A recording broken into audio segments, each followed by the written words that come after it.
আমার মায়ের সাথে আসলে ছোটবেলায় অনেক জায়গায় ঘুরতে যাওয়া হতো, নানু বাড়িতে, খালা বাড়িতে, সব জায়গায় মায়ের সাথে যাওয়া হতো। কিন্তু বড় হয়ে মায়ের সাথে আর ওরকমভাবে কোথাও যাওয়া হয় না। যাক, আলহামদুলিল্লাহ, আল্লাহ পাক আমার মাকে এখনো সুস্থ রেখেছেন, সেটাই আমার কাছে অনেক কিছু।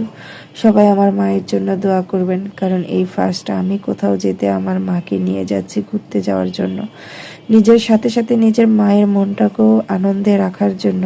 কারণ মায়ের এখন যে বয়স, সেই বয়সে শুধু তাদের মাথায় টেনশন কাজ করে প্রতিটি সন্তানকে নিয়ে, এছাড়া আর কিছুই না। মা কখনো নিজের জন্য কখনোই কোনো কিছু ভাবে না। মা সবসময় তার সন্তানদেরকে নিয়েই টেনশন করে, তার সন্তানদের কি হবে, তার সন্তানদের কি হয়েছে, এগুলোই সবসময় মায়ের মাথায় কাজ করে, এছাড়া আর কিছুই না।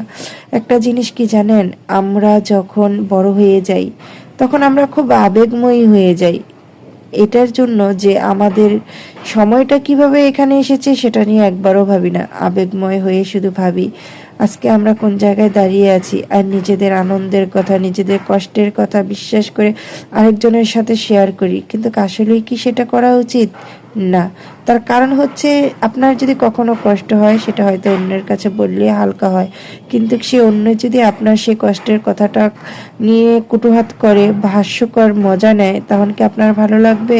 সেজন্য চেষ্টা করেন সবসময় নামাজ পড়ার জন্য।